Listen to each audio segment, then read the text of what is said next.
Assalamualaikum warahmatullahi wabarakatuh. Perkenalkan, nama saya Zalfa Salsabila dari Universitas Esa Unggul, Fakultas Ilmu Komunikasi, jurusan Marketing Communication. Di sini saya akan menjelaskan tentang business plan. Berikut penjelasan. Business plan. Apa itu business plan? Business plan adalah dokumen tertulis yang menjelaskan tentang sifat dari sebuah bisnis. Sebuah bisnis plan sudah sepantasnya mengandung strategi penjualan dan pemasaran dengan detail, kondisi pendanaan, serta perkiraan pendapatan dan pengeluaran selama bisnis tersebut berjalan. Bisnis plan juga memuat tujuan atau goals yang ingin perusahaan capai, serta cara-cara untuk memastikan tujuan tersebut bisa tercapai dengan baik. Selanjutnya yaitu ada pengertian business plan oleh Heathridge dan Peter.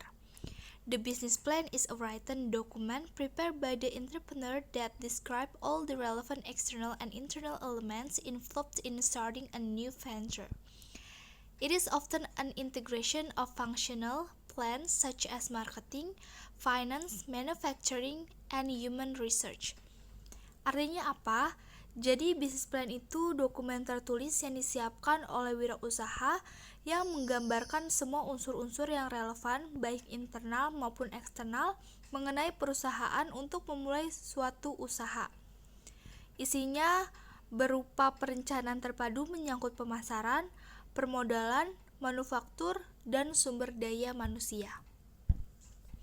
Selanjutnya yaitu ada manfaat bisnis plan. Yang pertama, untuk mengawali sebuah bisnis, kegunaan utama dari rencana bisnis yaitu untuk merancang strategi dan rencana awal bisnis. Sebuah bisnis baru akan sulit berkembang jika hanya dijalankan saja tanpa sebuah panduan dan rancangan. Maka dari itu penting bagi kita untuk menyusun sebuah rencana bisnis.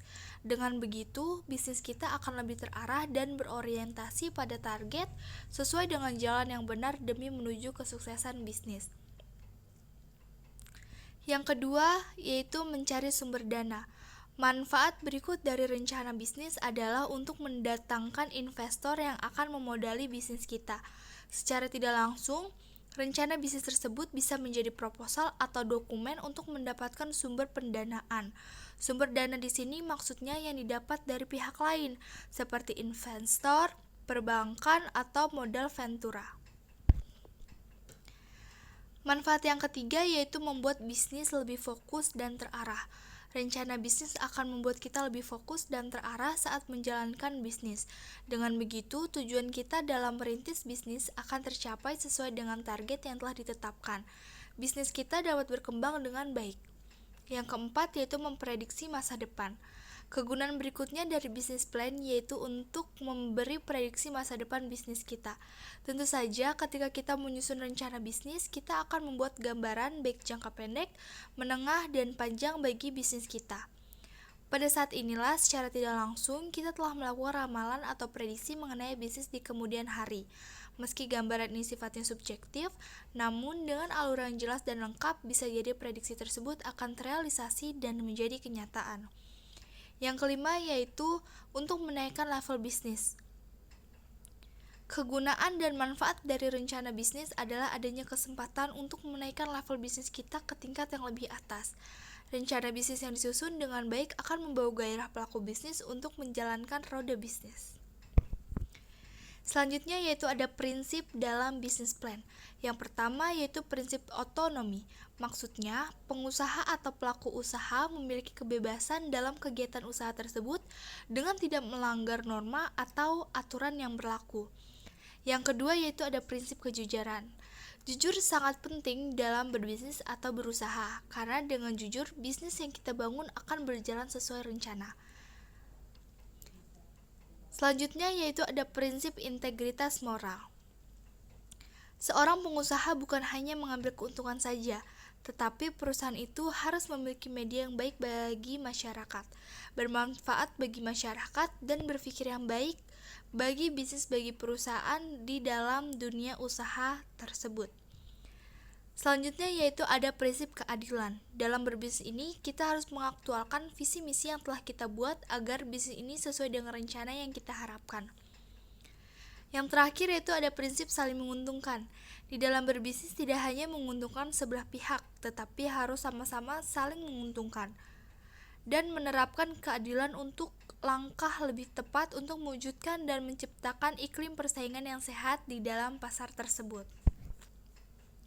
Selanjutnya yaitu ada komponen dalam menyusun bisnis plan. Yang pertama yaitu ulasan deskripsi bisnis. Di sini kita harus menjelaskan secara singkat apa bidang usaha yang akan dijalankan. Tuliskan potensi produk kita saat ini dan kemungkinannya di masa depan. Juga berikan informasi peluang pasarnya serta perkembangan produk untuk bisa bertahan dan menyesuaikan dengan pasar yang ada. Yang kedua yaitu strategi pemasaran. Strategi pemasaran yang akan dijalankan haruslah merupakan hasil analisa pasar yang telah dilakukan dengan cermat. Analisa pasar adalah kekuatan yang harus kita gunakan untuk menciptakan target pembeli. Kita harus memahami seluruh aspek yang berkaitan dengan pasar sehingga target penjualan dapat ditentukan. Kemana produk kita akan dipasarkan? Yang ketiga yaitu analisa pesaing. Analisa pesaing digunakan untuk mengetahui kekuatan dan kelemahan pesaing kita dalam satu pasar yang sama. Setelah menemukan kekuatannya, kemudian mencari strategi untuk memasarkan produk dengan cara yang berbeda dengan pesaing. Yang keempat yaitu ada rencana desain dan pengembangan.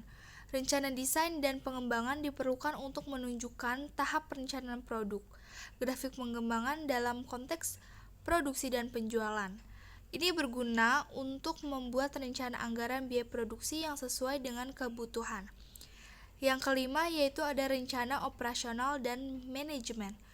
Rencana operasional dan manajemen dibuat untuk menjelaskan bagaimana usaha akan berjalan dan berkelanjutan. Rencana operasional akan berfokus pada kebutuhan logistik perusahaan. Yang keenam yaitu pembiayaan. Faktor pembiayaan menjadi unsur penting dalam sebuah rencana bisnis. Dari mana sumber dana berasal, bagaimana mengatur anggaran agar efisien namun tetap dapat mengoperasikan seluruh divisi dalam perusahaan agar berjalan lancar. Yang ketujuh yaitu kesimpulan usaha. Yang terakhir disusun adalah kesimpulan dari seluruh kerangka bisnis plan. Kita dapat menampilkan jadwal waktu tiap komponen di atas akan dilakukan, perkiraan waktunya, dan hal-hal penting lainnya yang akan mendukung segala aktivitas dalam memulai usaha.